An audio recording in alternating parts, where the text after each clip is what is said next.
दोस्तों, हमारे YouTube channel पर आपका स्वागत है।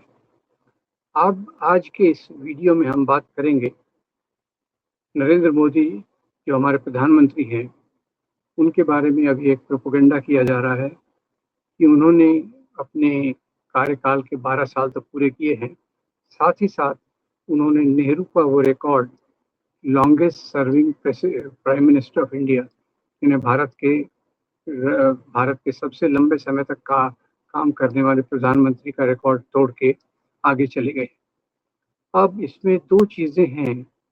पहली बात तो ये है कि नेहरू का जो रिकॉर्ड था, नेहरू जी ने एक्चुअली पहले वो अंतरिम प्राइम मिनिस्टर थे 15 अगस्त 1947 से 1952 तक, और 1952 से लेके 1964 तक जबकि उनकी मृत्यु हुई, तब तक वो प्रधानमंत्री हुए।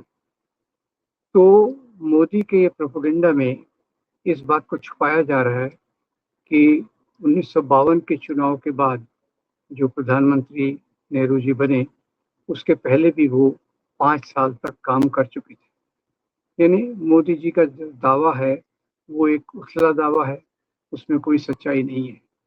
क्या नेहरू जी के उस प्राइम मिनिस्टरशिप के काल को हम भुला सकते हैं?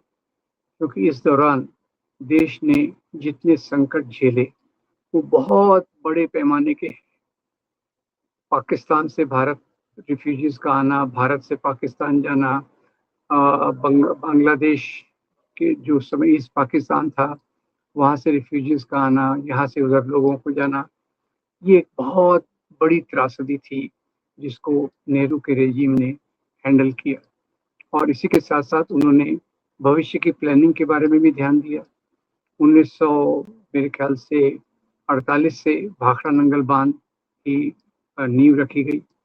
1951 में खड़गपुर का आईआईटी की योजना बनी, और इन 5 सालों में जिसको ये गिन नहीं रहे, उसी दौरान शुरू के 3 सालों में सरदार वल्लभ भाई पटेल उप प्रधानमंत्री और गृह मंत्री थे, जिनके नेतृत्व में बहुत सारी रियासतों का भारत में विलय कराया गया। तो क्या इन 5 सालों को हम रिकॉर्ड से हटा दें? इन 5 सालों की उपलब्धियां जो नेहरू सरकार की थी, विदेश नीति में, देश नीति में, शिक्षा में, विकास में, क्या हम उसको कभी भुलाया जा सकता है? ये एक बात है। और दूसरा, क्या अगर हम इन 5 सालों का उनका प्राइम मिनिस्टरशिप को भुला दें तो सरदार पटेल जी का क्या होगा? वो इसी दौरान तो उप प्रधानमंत्री थे, होम मिनिस्टर थे। इसी दौरान उन्होंने आरएसएस को बैन किया था। इसी दौरान उन्होंने रियासतों को भारत में मिलाया था। तो नेहरू जी के इन 5 सालों को भुलाना यानी सरदार पटेल को ऑटोमेटिक भुला देना है। और इस दौरान देश कोई शांति से नहीं बैठा था। देश में बहुत बड़ा टर्मोइल था, बहुत बड़ा संकट था। रिफ्यूजीज का संकट कोई छोटा नहीं था। एक नया देश जिसमें उत्पादन की काफी समस्या थी, अन्न की काफी समस्या थी। उस समय नीतियों को बनाना, समस्याओं को हल करना और साथ ही साथ भविष्य की रूपरेखा को रखना, ये एक बहुत महत्वपूर्ण काम उस समय नेहरू सरकार ने किया। और इसी दौरान सरदार पटेल ने 2 मुख्य काम किए। एक आरएसएस को बैन करना, और दूसरा यहाँ की रियासतें जो बहुत छिटकी हुई रियासतें, उनको भारत में मिलाना। तो खैर, ये एक बात हो गई। अब जब ये हमारे प्रधानमंत्री आज के ये दावा कर रहे हैं कि उनके उनके काल में उनकी बहुत बड़ी उपलब्धियां हैं, तो देखा जाए क्या किया उन्होंने। दावे तो बहुत हैं, दावे तो बहुत हैं कि हमने जन धन योजना, गैस, घर में गैस सिलेंडर की सप्लाई, जो हमारे शौचालय हैं उनका बनाना, कई लोगों के लिए घर की योजना और बाकी योजनाओं के बारे में उन्होंने बात की। इसका प्रोपेगेंडा बड़े जोर शोर से किया जा रहा है, और भारतीय जनता पार्टी शासित राज्यों के कई मुख्यमंत्रियों ने एक एक पेज का एडवर्टीजमेंट डाल के मोदी का बहुत बड़ा गुणगान किया है। अब इसमें मैं ये याद दिला दूं कि ये जो गुणगान किया जा रहा है, उसमें एक भाग ये भी है कि वो बताया जा रहा है कि कैसे उन्होंने राम मंदिर के निर्माण में योगदान दिया, काशी में कॉरिडोर बनाया, और इस प्रकार की चीज़ों को उन्होंने सामने लाया। साथ ही साथ उत्तराखंड के मुख्यमंत्री तो दावा करते हैं कि वहाँ उन्होंने उनके राज्य में हर शहर में एक संस्कृत विद्यालय खोलने की बात की है और दून की जो यूनिवर्सिटी है वहाँ उन्होंने भारतीय अध्ययन केंद्र की शुरुआत की है और संस्कृत को बहुत प्रमोट किया जा रहा है। तो ये जो धार्मिकता के आधार पे एक बड़ा पैमाना चला है, ये मोदी के राज्य में ही चला है, मोदी की लीडरशिप में ही चला है। इसी दौरान जो मुसलमानों के खिलाफ नफरत है, क्रिश्चियंस के खिलाफ नफरत है, बहुत तेजी से बढ़ी। ये एक सबसे बड़ा मुख्य चीज थी 2014 के बाद। अगर कोई चीज सबसे ज्यादा बढ़ी है जिसने देश के लोकतंत्र को, देश के संविधान को अटैक किया है, वो यही चीज है जो इस दौरान हुई, अलग अलग तरीकों से हुई, इशारों की भाषा से हुई, कब्रिस्तान और शमशान और बाकी चीजें कपड़ों से पहचाने जा सकते हैं वगैरह कितनी कितनी चीजों के बारे में हुई। इसी दौरान बीफ के नाम पर बहुत सारी हत्याएं की गई और अंतरराष्ट्रीय मापकों मानदंडों में आप जानते होंगे दुनिया में बहुत सारी एजेंसीज हैं जो अलग अलग देशों का मूल्यांकन करती हैं और उस मूल्यांकन में लोकतंत्र में के मूल्यांकन में हम पीछे पड़ रहे हैं और यहाँ तक कहा जा रहा है कि भारत में इलेक्टेड ऑटोक्रेसी, इलेक्टेड तानाशाही, चुनी हुई तानाशाही है। और खैर ये तो अंतरराष्ट्रीय एजेंसी ने कही।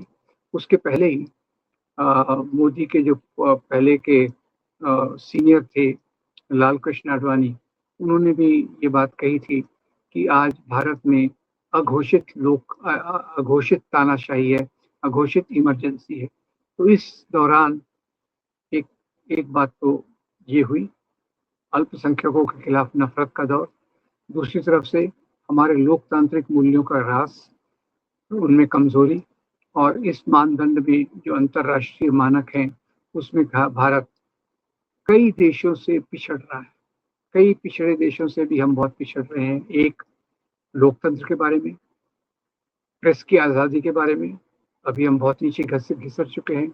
इवन पिछड़े हुए देश भी, श्रीलंका, भूटान भी हमसे आगे निकल गए हैं। तीसरा, धार्मिक स्वतंत्रता के बारे में भी काफ़ी गिरावट आई है। फिर आप देखें तो धार्मिक स्वतंत्रता के बारे में जो दूसरे देशों में था उससे यहाँ हालत बहुत खराब हो रही है। तीसरी बात यह है कि ये जो एक तरफ से तानाशाही बढ़ रही है इसको हमने देखा। दूसरी तरफ से जो 3 बड़े फैसले नरेंद्र मोदी ने लिए उसमें पहला फैसला था नोटबंदी का। अब नोटबंदी के पीछे आर्गुमेंट ये था कि ब्लैक करेंसी जिसको बोलते हैं, काला धन, ये समाज में बहुत चल रहा है, इससे ये बंद हो जाएगा, इससे आतंकवाद बंद हो जाएगा। और ये नोटबंदी के कारण कितने लोगों की मृत्यु हुई बैंक की लाइनों में लग के। और उसका एक सबसे खतरनाक उदाहरण जो मुझे याद है, एक स्कूल में पढ़ने वाली लड़की अपने पिताजी को वो करीब 1000 किलोमीटर साइकिल पर ले गई। ये बात तो खैर कोविड की है, उसके पहले हम इसको बात कर लें। नोटबंदी के दौरान लाइनों में लग के कितने लोगों की मृत्यु हुई। और तो और जो हमारा छोटे उद्योग धंधे थे, मध्यम उद्योग धंधे थे, वो प्राय खत्म हो गए। इससे बेरोजगारी बहुत बढ़ी। इससे बेरोजगार जो खास तौर से छोटे शहरों में और गांवों में जो बेरोजगारी थी वो बहुत बढ़ गई। अब ये एक था। दूसरा, मैंने जैसे वो लड़की का उदाहरण दिया, वो कोरोना की बात है, कोविड की बात है। कोविड जब आया तो इन्होंने अचानक 6-8 घंटे के नोटिस पे लॉकडाउन लगा दिया। अब मजदूर कहाँ जाएंगे जो शहरों में, गरीब कहाँ जाएंगे जो शहरों में। तो उसमें इतने भयंकर उदाहरण हमें देखने को मिले। कुछ पैदल जा रहे हैं, कोई सीमेंट के ट्रक में, जो सीमेंट बनाने का मिक्सचर का घोल रहता है उसमें छुप के जा रहे हैं और रास्ते में उनकी जो यातना, पीड़ा वो असीम थी। तीसरा, उन्होंने जीएसटी लगाया और जीएसटी लगाने के तरीके में भी जो एक गलतियां थी उसके कारण हमारे इंडस्ट्रीज की पीठ कमर और भी टूट गई। खैर, अब ये बड़े बड़े दावे करना तो बहुत आसान है, पर अगर हम देखें तो आज समाज में गरीबी, भुखमरी, बेकारी ये पहले से बढ़ती जा रही है। और इसी का एक उदाहरण है कि यहाँ जो लोग उनका गुस्सा, उनकी पीड़ा कई रूपों में, कई स्वरूप में बाहर निकल रही है। तो अपने आप को रिकॉर्ड तोड़ने वाला प्राइम मिनिस्टर बताना ये एक ढकोसला है, न इसमें कोई सच्चाई है, न इसमें कोई उपलब्धि है। अब पिछले सालों के अगर उपलब्धियों को देखा जाए तो ये उपलब्धियां नहीं, ये देश को पीछे ढकेलने की बात है। कई जगह पर भारतीय संविधान का खुले रूप से विरोध हो रहा है। दूसरी तरफ देखिए, संविधान कहता है अमीरों और गरीबों के बीच में जो गैप है उसको कम किया जाए, और भारत में जो हो रहा है उससे गरीबी और बढ़ रही है और अमीर लोग और अमीर होते जा रहे हैं। कुछ कुछ कॉरपोरेट वर्ल्ड के लीडर्स जैसे हैं, उनको तो बहुत मज़े ही मज़े हैं, सभी चीज़ें उनके पास आ रही हैं और उसके आधार पे वो समाज में आगे बढ़ रहे हैं। जबकि लोकतंत्र का मतलब होता है समाज के सभी लोगों के प्रति एक बराबरी का भाव, और जैसे गांधी जी कहते थे, कतार के आखिरी व्यक्ति के हित के लिए नीतियों को बनाना। वो आज कहीं दिख नहीं रहा। आज जो भी दिख रहा है वो कॉरपोरेट वर्ल्ड के फायदे के लिए, और कुछ कुछ योजनाएं हैं, वो योजनाओं में कितनी सफलता मिली, हेल्थ में और एजुकेशन में हमारी जो गिरावट है, एजुकेशन को तो दो तरीके से बर्बाद किया जा रहा है। एक तरफ से जो हमारी शिक्षा, स्कूल की व्यवस्था है, ज़्यादातर निजी हाथों में जा रही है। निजी हाथों के कारण, जाने के कारण जो गरीब लोग हैं उनकी शिक्षा पहले से काफ़ी दुभर हो रही है। स्वास्थ्य के मामले में भी कई जगह इंश्योरेंस की पॉलिसी लाई गई है, पर इंश्योरेंस की पॉलिसी में वो सफलता नहीं मिलती जो पहले के सरकारी अस्पतालों में थी, सरकारी सुविधाओं में थी। तो खैर, मोदी जी खुद को बधाई दे सकते हैं कि उन्होंने नेहरू जी का रिकॉर्ड तोड़ दिया, पर इसमें दोनों बातें झूठ हैं। पहली बात तो ये रिकॉर्ड टूटा नहीं है। नेहरू जी ने 17 साल तक राज किया था, इन्हें अभी 12 साल हुए हैं। नेहरू जी के समय पहले 5 सालों में भी बहुत उपलब्धियां थी और उनका सिलसिला जारी रहा, विदेश नीति हो या देश की नीति के बारे में। जबकि मोदी के राज में बड़े उद्योगपति फले फूले, समाज में नफरत की दीवारें बढ़ी और गरीब लोगों का डिमोनेटाइजेशन, नोटबंदी और कोविड के कारण जो इनकी नीतियां थी, उन्होंने गरीबों पर बहुत बड़ा कहर ढाया। तो खैर, अब जिस दौर से हम गुजर रहे हैं उस दौर से बाहर तो निकलना चाहिए, और ये निकलने के लिए क्या क्या करना चाहिए, किस प्रकार के आंदोलनों को मजबूत करना चाहिए, उसका भी रास्ता बंद करने के लिए इन्होंने एनआरसी, सीए लाया पहले, उसके बाद फिर कई जगह वो रिफ्यूजीज को कैंप्स में रख के उनको वहाँ से बांग्लादेश भेज रहे हैं, और बांग्लादेश वाले कह रहे हैं कि हमारे नागरिक नहीं है, उनको वापस भेज रहे हैं।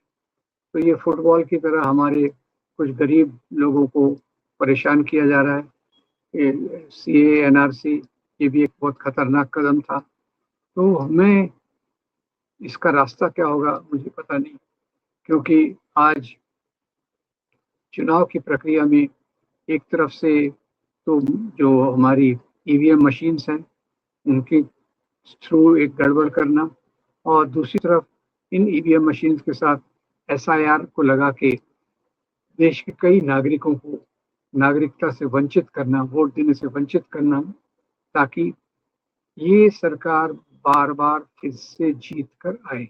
ये खतरा हमारे सामने मंडरा रहा है। इसके लिए उम्मीद तो ये होना चाहिए कि जो भी लोग भारतीय संविधान को मानते हैं वो सब लोग साथ में आके सड़कों पर उतरकर जो आंदोलन करें इन चीज़ों के विरोध में, इस सरकार के विरोध में। उम्मीद करता हूँ कि इन बातों को आप गहराई से सोचेंगे, इस वीडियो को लाइक करेंगे, शेयर करेंगे और हमारे चैनल को ज़रूर सब्सक्राइब करेंगे। आपका बहुत धन्यवाद। Thank you very much.